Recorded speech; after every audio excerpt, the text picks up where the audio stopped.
guidance, they're helping to detect fraud/waste and modernize broken and outdated systems.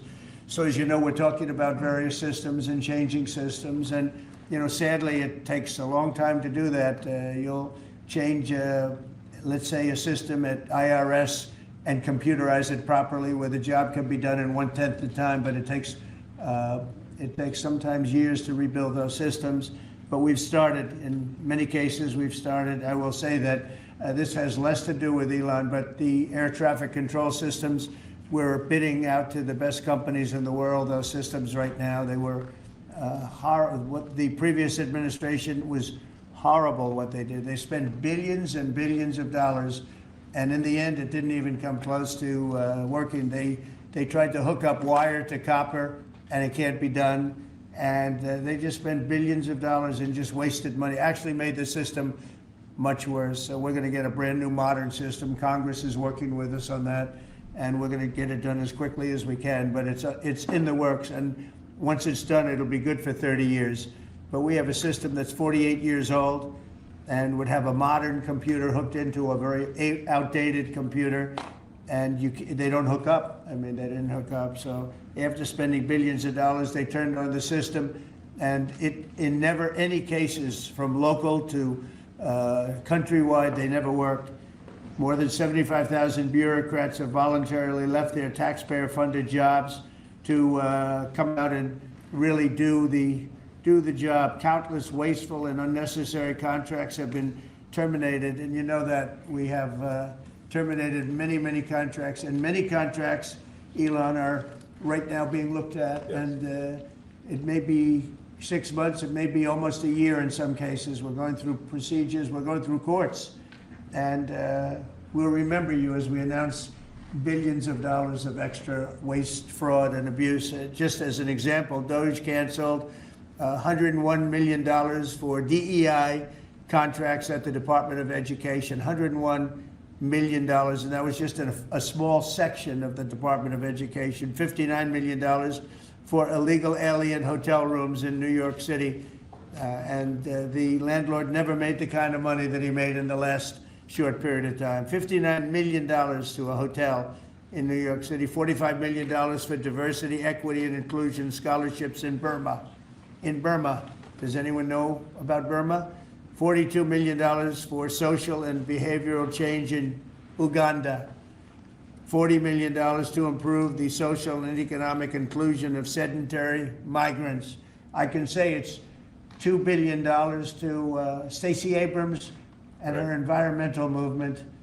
There was $100 in the account, and all of a sudden they found $2 billion in the account. And I assume that's being looked at. I don't know. I'm not sure, but I assume that's being looked at. Think of that, $2 billion.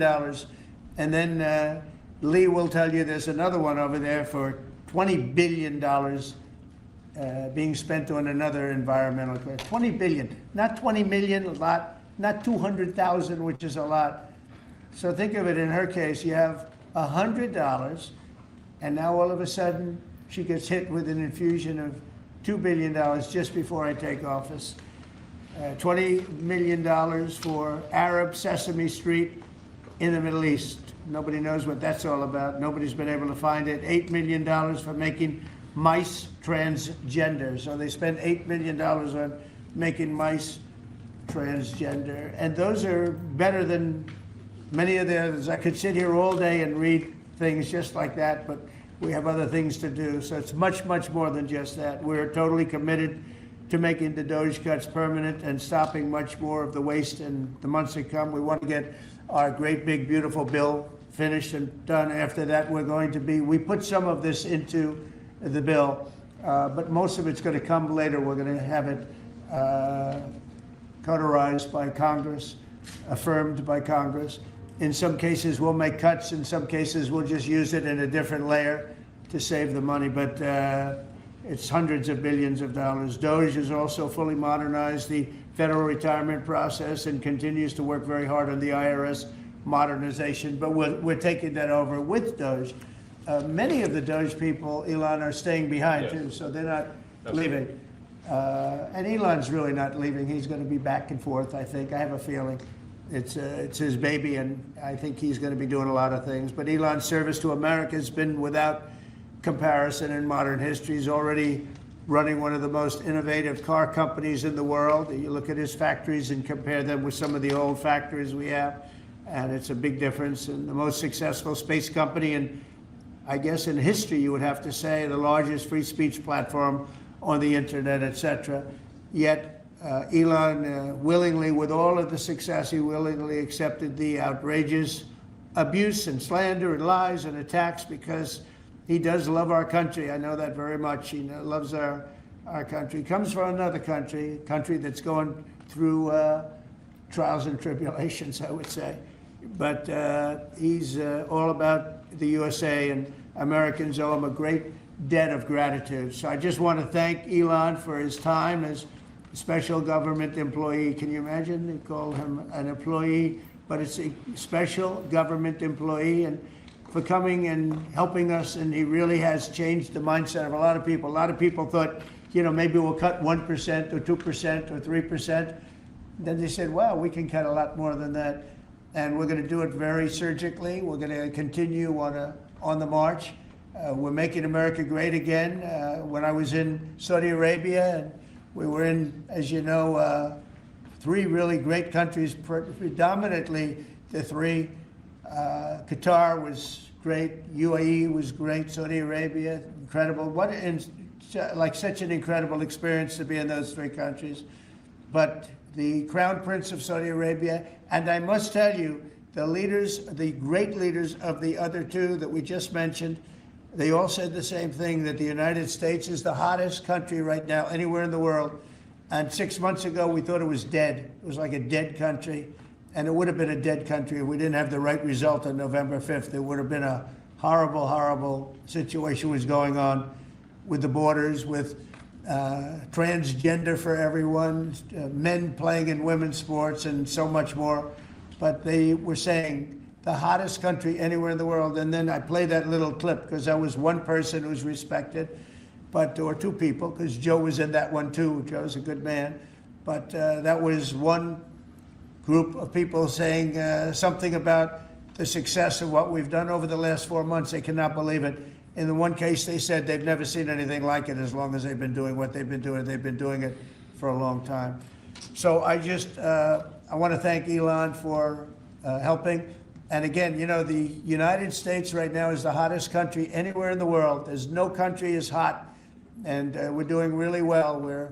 We came, when I left, we had no wars, we had no problems. We defeated ISIS, we rebuilt our military, and we had no inflation. And when I came back, we had a lot of inflation. We had wars all over the place. We had the embarrassment in Afghanistan, where we gave up billions and billions of dollars of military equipment, the most embarrassing moment in the history of our country, I believe. I believe that strongly. We have Russia with Ukraine. We had the attack in Israel in October, the horrible attack, October 7th. Horrible, horrible attack. Nobody's ever seen anything like it. And now we have something where we're really healing a lot of that. We stopped India and Pakistan from fighting. I believe that could have turned out into a nuclear disaster. And I want to thank the leaders of India, the leaders of Pakistan, and I want to thank my people also. We talked trade, and we said we can't trade with people that are shooting at each other and potentially using nuclear weapons. And they're great leaders in those countries, and they understood, and they agreed. And that all stopped, and we're stopping others from fighting also, because ultimately we can fight better than anybody. We have the greatest military in the world. We have the greatest leaders in the world. We put one of them in charge of the Joint Chiefs of Staff, as you know, General Raisin Kane. And we wiped out ISIS, completely wiped out ISIS in 3 weeks. They said it would take 5 years, and we did it in 3 weeks. And that's the way it is. But we don't want to have to use our military. We want to be peace through strength when we can, and that's the way we're going to have it. So I just want to thank Elon and all of his people. Most of those people are staying, almost all of them are staying, and they're going to be with us. And you're going to see the results coming long into the future. Even a year and 2 years later, you're going to see a lot of the results, and those hundreds of billions of dollars are going to be adding up, and they're going to continue to add. It'll be interesting, really interesting to see what the final number is going to be. But again, Elon gave an incredible service. Nobody like him, and he had to go through the slings and the arrows, which is a shame because he's an incredible patriot. The good news is that 90% of the country knows that, and they appreciate it, and they really appreciate what he did. And I gave him a little special something we have here. Thank you. A very special, that I give to very special people. I have given it to some, but it goes to very special people, and I thought I'd give it to Elon as a presentation from our country. Thank you. Thank you, Elon. Thank you. Take care of yourself. Thank you. You see the lot. The luck of this is amazing. That's right. A large lot. Well, let me say perhaps a few words that this is not the end of Doge, but really the beginning. My time as a special government employee necessarily had to end. It was a limited time thing. It's 134 days, I believe, which ends in a few days. So, so that it comes with a time limit. But the Doge team will only grow stronger over time. The Doge influence will only grow stronger. It's I'd liken it to sort of Buddhism. It's like a way of life. So it is permeating throughout the government. And I'm confident that over time we'll see $1 trillion of savings and a reduction in $1 trillion of waste and fraud reduction. The calculations of the Doge team thus far, in terms of an FY25 to FY26 delta, are over 160 billion, and that's climbing. We expect that number will probably go over 200 billion soon. So I think the Doge team is doing an incredible job. They're going to continue doing an incredible job, and I'll continue to be visiting here and be a friend and advisor to the president. And I look forward to times being back in this amazing room. By the way, isn't this incredible? Look at this incredible. I mean, it's stunning. I think the way that the Oval Office, how the president has just completely redone the Oval Office. It's beautiful. I love the gold on the ceiling. Thank you. It's pretty nice.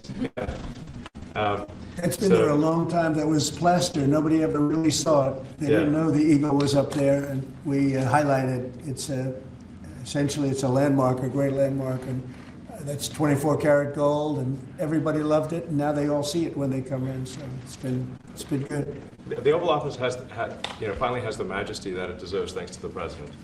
So I look forward to continuing to be a friend and advisor to the president, continuing to support the Doge team.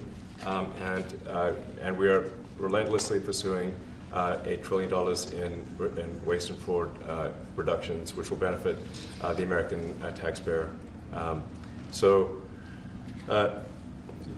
that's it, really. Thank you, Mr. President. Thank you. All right. Great job. Thank you. Thank you, President Trump. The president mentioned that you had to deal with all the slings and arrows during your time at Doge. There's this. Well, some of the people, some of the media organizations in this room are the slingers. Well, so there is a New York Times report today that accuses you of blurring the line between. Is the New York Times, is that the same publication that got a Pulitzer Prize for false reporting on the Russiagate? Is it the same organization? I got to check my Pulitzer. I think counter. it is. It is. But so I think the judge just ruled against the New York Times for their lies about the Russiagate hoax, and that they might have to give back that Pulitzer Prize. That New York Times. Let's move on. Okay, then Next President question. Trump. I got one for President Trump. So President Trump, Biden aides who used to work here are in talks with Republicans in Congress to go and testify about what they did or didn't do to possibly conceal President Biden's decline. Do you think that Dr. Jill Biden should also have to come in and testify about what she did or didn't do? Well, I hate the concept of it. It's the wife of a man who was going through a lot of problems, and everybody that dealt with him understood that. And I guess it came out during the debate loud and clear. That was the biggest signal of all. They have to do what's right. The country was, there was a lot of dishonesty in the election, as you know, 2020. That's been now caught. People understand it was a rigged election. And when you go further out, when you see the auto pen, I mean, I think the auto pen is going to become one of the great scandals of all time, because you have somebody operating it or a number of people operating. Because I knew Joe Biden. Joe Biden wasn't in favor of opening up borders, letting 21 million people into this from prisons and mental institutions and gang members. He wasn't into that at all.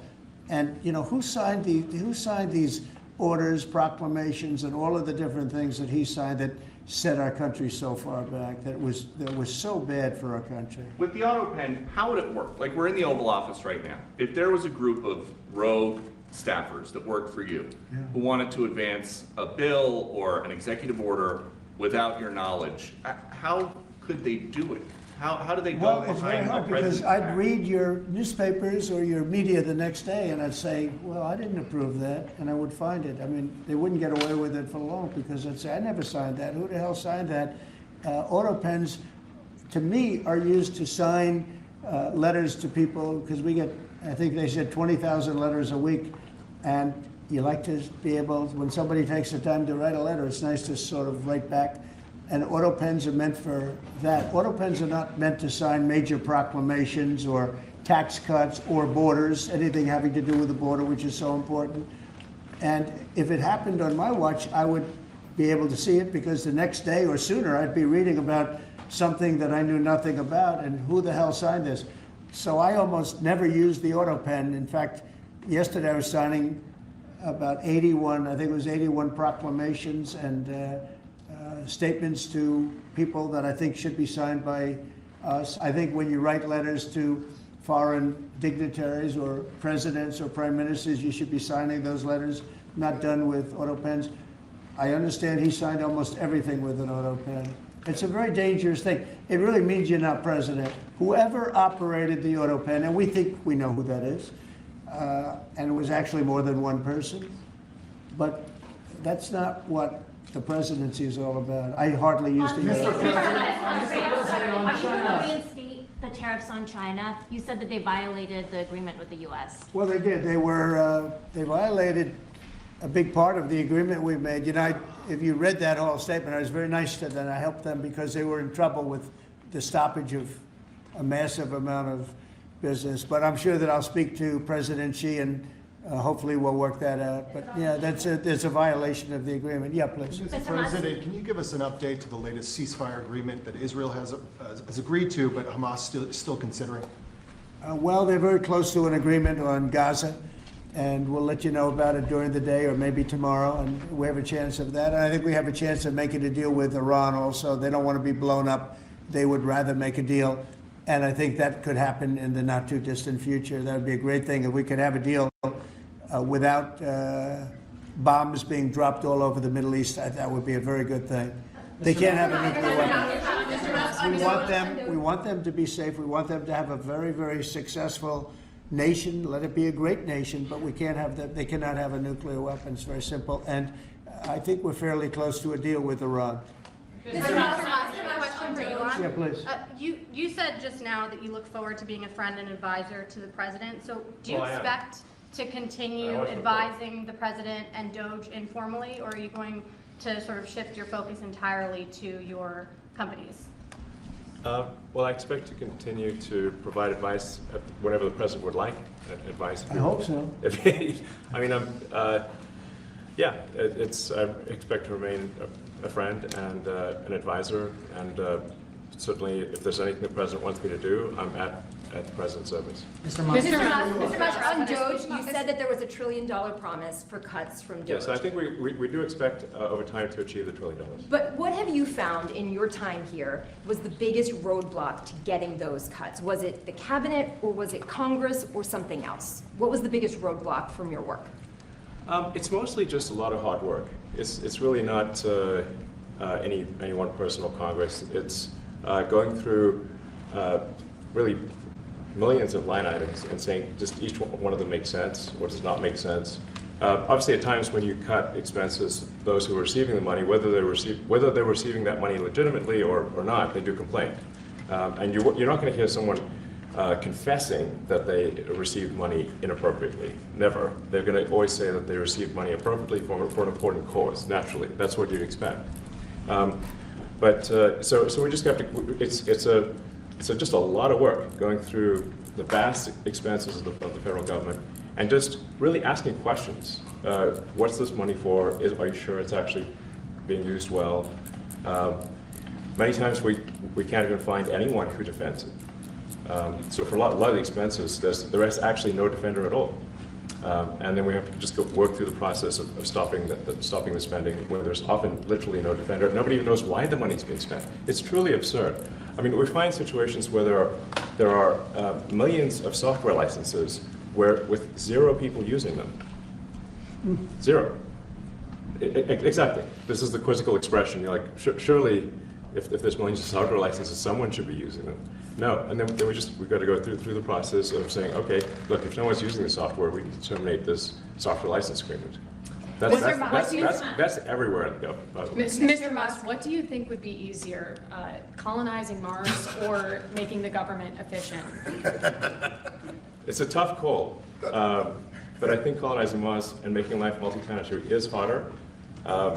And as I said, we do expect to achieve over time the $1 trillion of savings. We can't do it in like a few months, but if you say by I think the official end of DOGE, which the president may choose to extend, is the middle of next year.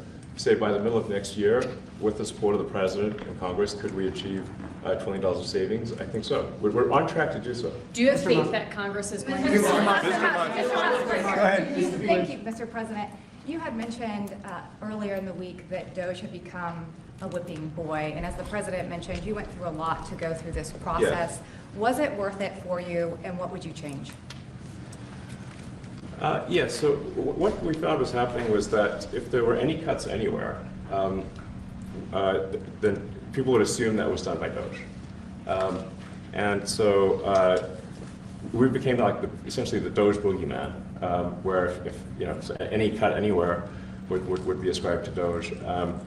A friend of mine's daughter, who's at law school at Georgetown, thought that DOGE had cut the Senate, internships the legal internships for the Senate, and we have nothing to do with that. So if they have been cut, it's not to do with us, just as an example. So, it just became a bit ridiculous where any cut anywhere was somehow DOGE, including things that made no sense, and we would agree made no sense. There are many things that occur in the government because it's the banal evil of bureaucracy. It's sort of the frankly largely uncaring nature of bureaucracy. It's as the great Milton Friedman said, money is spent most poorly when it is someone else's money being spent on people you don't know, and that's how federal spending is. And then you can't really even blame the individuals because the way the government works is complaint minimization. So when you do when someone within the government tries to stop that money being spent, there's usually someone that complains. And then their manager will say, it's not worth the trouble, just pay it anyway. That happens over and over again. So was it I think it was an important thing, I think it was a necessary thing, and I think it will have a good effect in the future. Thank you, President Trump. This week, there was a video on board a plane that showed the First Lady of France slapping her husband, Emmanuel Macron. Do you have any world leader to world leader marital advice on those phones? Make sure the door remains closed. That was not good. No, I spoke to him, and he's fine. They're fine. They're two really good people. I know them very well, and I don't know what that was all about, but I know them very well, and they're fine. What do you think about the Democratic Party plan to avoid being swept in every battleground state again by spending $20 million to study how to speak to American men? Well, they spent 2.8 billion.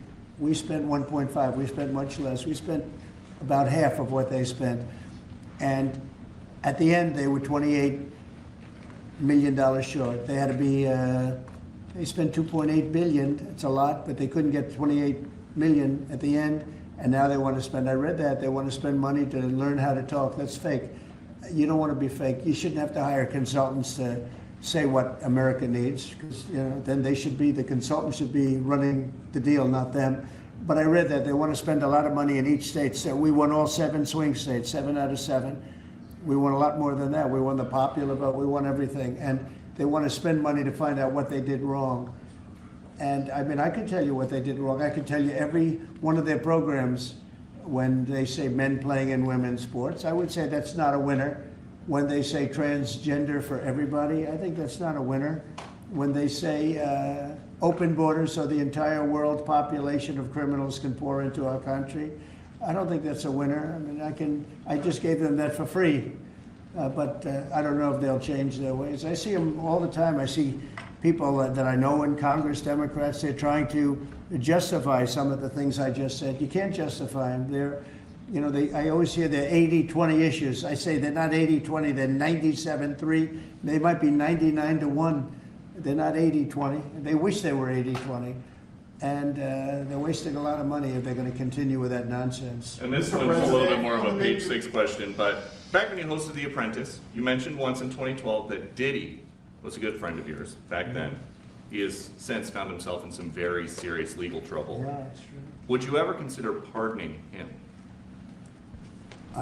Well, nobody's asked. You had to be the one to ask, Peter, but nobody's asked. But I know people are thinking about it. I know they're thinking about it. I think some people have been very close to asking. First of all, I'd look at what's happening, and I haven't been watching it too closely, although it's certainly getting a lot of coverage. I haven't seen him. I haven't spoken to him in years. He used to really like me a lot, but I think when I ran for politics, that relationship busted up.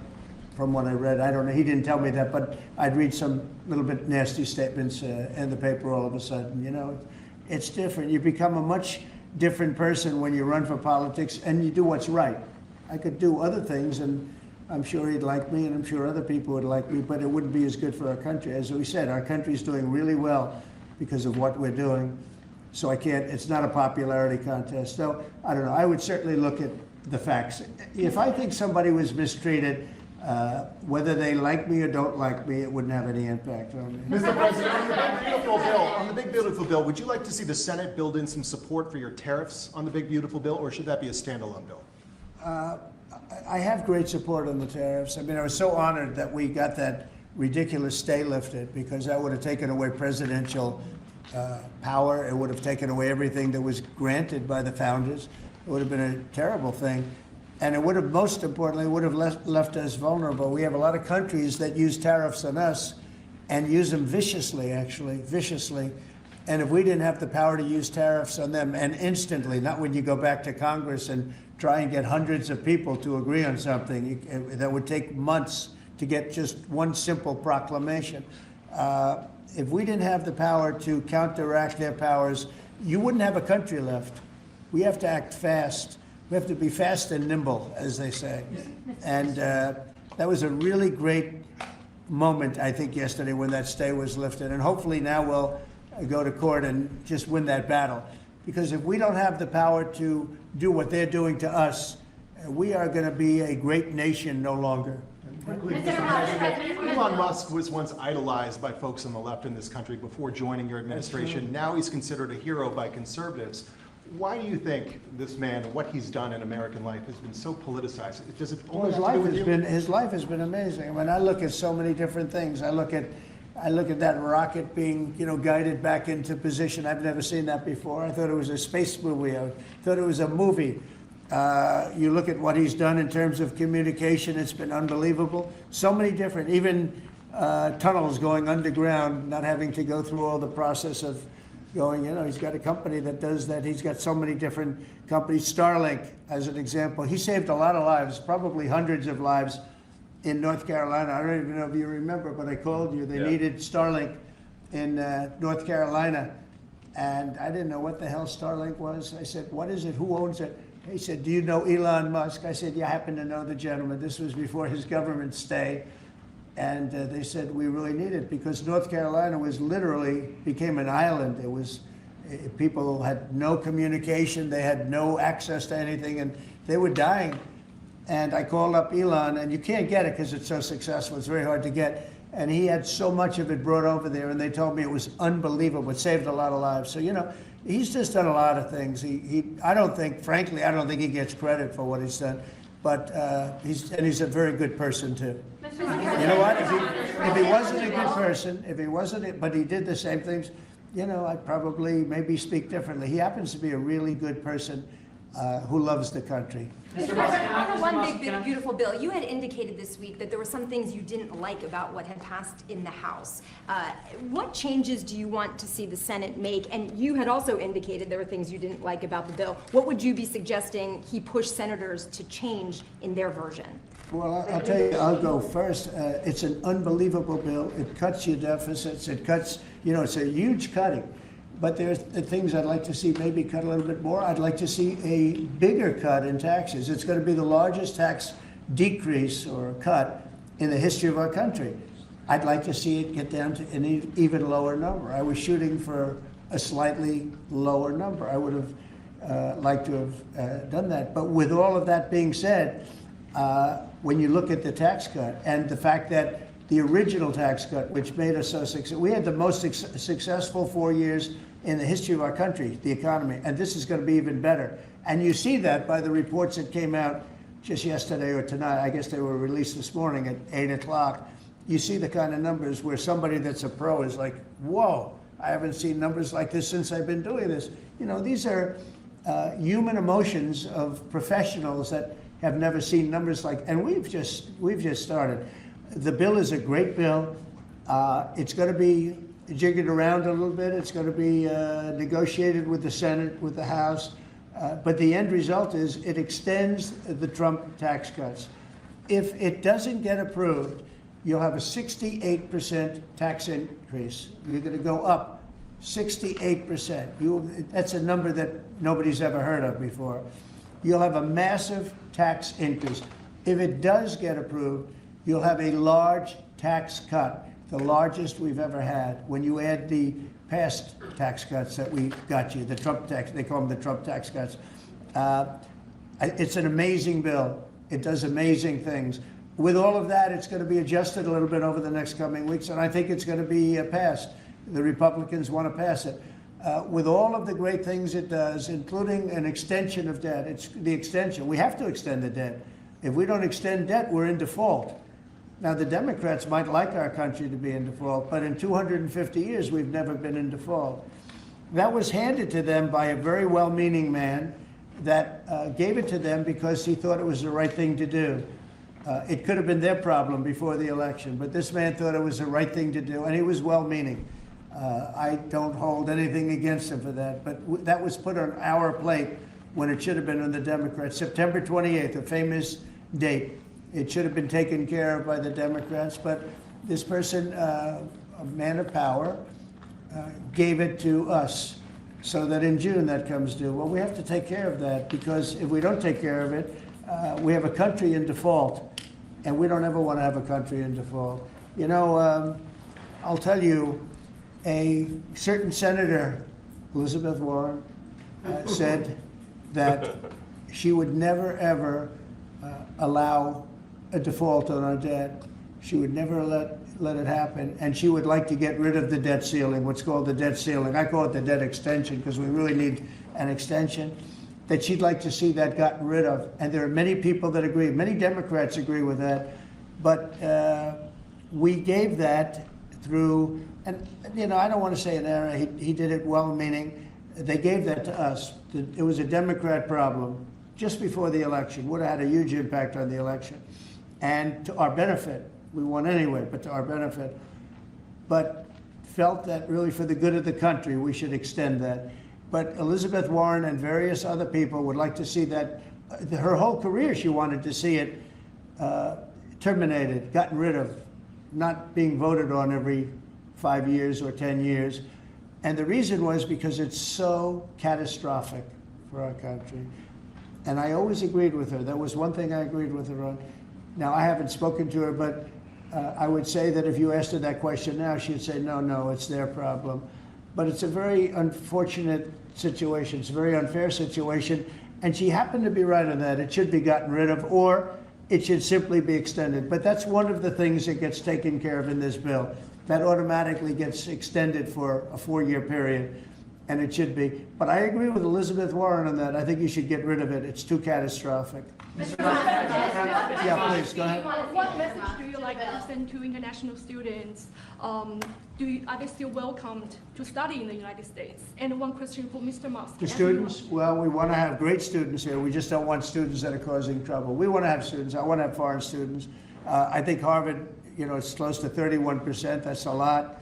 Our country's given $5 billion plus to Harvard over a short period of time. Nobody knew that. We found that out. I wouldn't say that was a Doge thing, but we found that out over a period of time. That was sort of a Trump thing. We ended up in litigation for other reasons because they're very anti-Semitic. And in finding out and in going through the books, we found out that the country gave them $5 billion plus, much more than that, actually. And we're having it out with them, and let's see what happens. I think we have a very good, it's a very sad case. It's a case we win. We can't lose that case because we have the right to make grants. We're not going to make any grants like that. But I don't think Harvard's been acting very nicely. I think Columbia wants to get to the bottom of the problem. They've acted very well. And there are other institutions, too, that are acting, but Harvard's trying to be a big shot. And all that happens is every 3 days we find another $100 million that was given. 2 days ago, we found $200 million more. The money's given to them like gravy. I'd like to see the money go to trade schools, where people learn how to fix motors and engines, where people learn how to build rocket ships. Because, somebody has to build those rocket ships. Yeah. And I'd like to see trade schools set up, because you could take $5 billion plus hundreds of billions more, which is what's spent.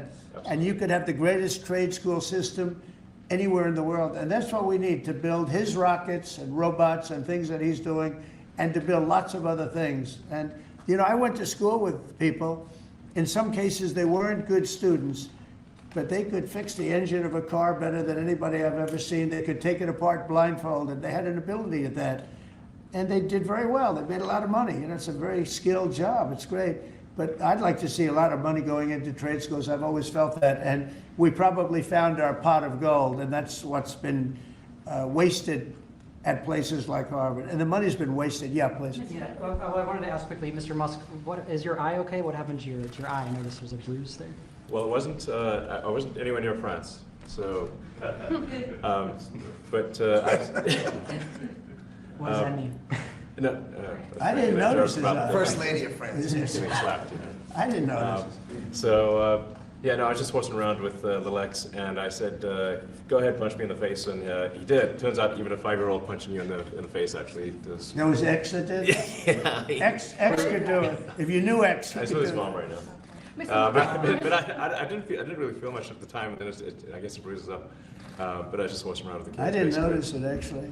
President Trump, I got one. I know that you try to stay pretty neutral because not your war, but And by the way, not my war. I just want to solve the problem for people. This was not a war that was going to happen if I were president. right, and so not your war, but as you try to fix it, and as you survey this hellscape of the Ukrainian front lines, It's horrible. and you and your team deal with a very stubborn Vladimir Putin.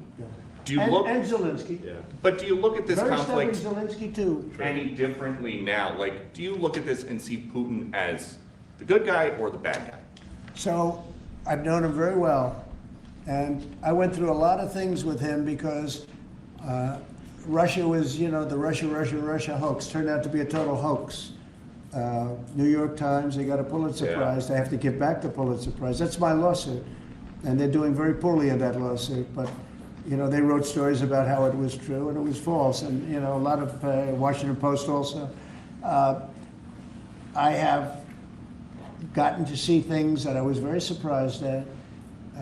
Rockets being shot into cities like Kiev during a negotiation that I felt was maybe very close to ending.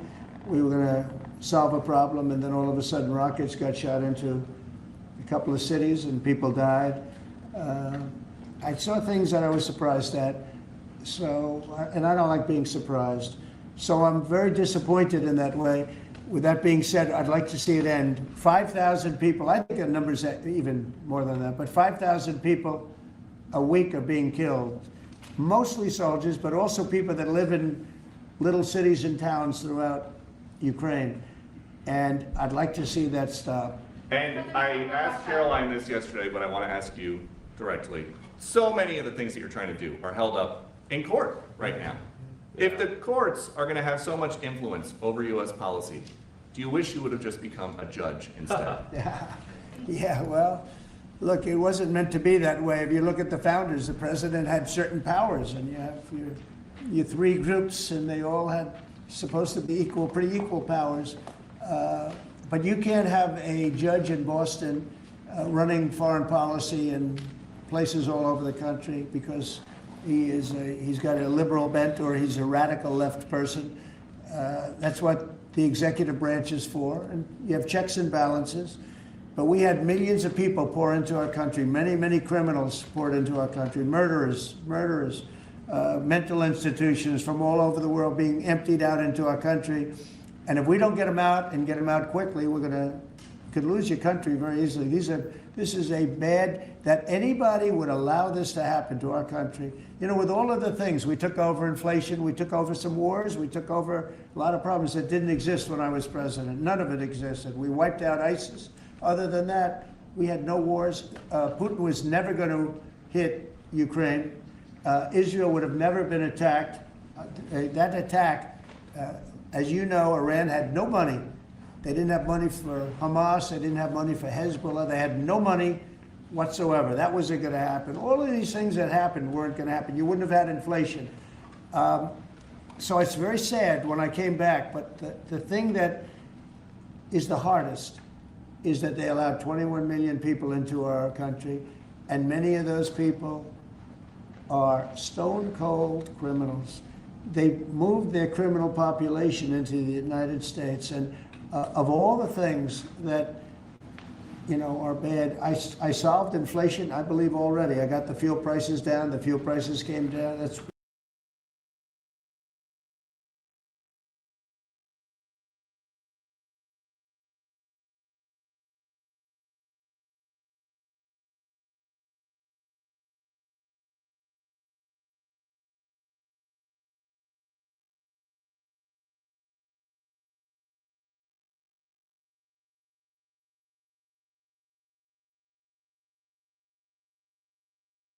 one of the reasons they screwed up the energy. They screwed up the cost of gasoline and oil and gas. And you had tremendous inflation, the greatest inflation probably in the history of our country under Biden. And when people said, oh, but the economy was, no, the economy was terrible for the people because they couldn't afford the energy. And the energy brought everything else up. Energy is the big deal. But with all of that, we solved that already. In 4 months, we solved it. $1.99, $1.98 gasoline. First time people have seen that in a long time since my term. But the hardest thing to solve is millions of people pouring into our country, many of whom are criminals. Because remember, these countries are smart. Their leaders are very street smart. They're sending the people that they don't want. They don't want the people that are there, that are law-abiding, that are productive, that are working hard. They want people that are in jails. We have them. They allow them to come in. And I always look to the other side, like, why would somebody do something? You know, in business, I try and study, why would they want to do this? Why would they want to sell it? Why would they want to buy it? One thing I can't figure out is what would an administration, what were they thinking when they allowed millions of people from prisons all over the world, not just from South America, Venezuela, all over the world, from the Congo, in Africa, hundreds of people, thousands of people from the Congo, rough prisoners, from Asia, from Europe, rough parts of Europe. Why would they allow them to come into our country? Why would they do that? It's the one thing I can't figure out. And I don't believe it was Joe Biden. I really don't. I mean, look, he's been a sort of a moderate person over his lifetime, not a smart person, but a somewhat vicious person, I will say. If you feel sorry for him, don't feel so sorry because he's vicious. What he did with his political opponent and all of the people that he hurt. He hurt a lot of people, Biden. And so I really don't feel sorry for him, but he wasn't a person that would allow murderers to come into our country. He wasn't a person that was in favor of transgender for anybody that wanted it, take kids out of families, et cetera, et cetera. So I just don't understand why a thing like this, how a thing like this could have been allowed to happen. Very sad. It's very sad for our country. President Trump, If I could add something. Yeah, go ahead, please. I think the fundamental moral flaw of the left is empathy for the criminals and not empathy for the victims. Empathy for the criminals, but not empathy for the victims. And there's been way too much of that. That needs to stop. To the president's point, there's been immense judicial overreach that is unconstitutional. That was never intended. And it's undermining the people's faith in the legal system. It needs to stop. It's gone too far. Mr. Musk, And just today, we had, just a couple of hours ago, we had a great decision from the Supreme Court, thank goodness, that was very important. We had two important decisions yesterday on the tariffs, because again, we have to be able to fight a fair fight with other countries. Howard, would you say? We have to be able to use tariffs to fight people that use tariffs on us. I mean, if we didn't have that power of tariffs, we would economically be destroyed as a country, because they will destroy us. Other countries will destroy us with unchecked tariffs. We can check them when we have the use. They tried to take that power away from us. And if you take that power away, we're not going to have a country. We won't have an economically viable country. But it's very important on immigration that we be able to get people out without having to go through a long court case. I mean, it was up to some of these judges. Every single one of these millions of people, criminals, prisoners that were let go from jails because they save a fortune when they do. They brought them into the United States. You know what they're saving? The money they're saving? But some of murders, it's very important that we're able to get those people out of here fast, bring them back to their country where they belong. And those countries take them, because if they don't take them, they have to go through the wrath of the United States, and they take them. But we have judges that don't want that to happen.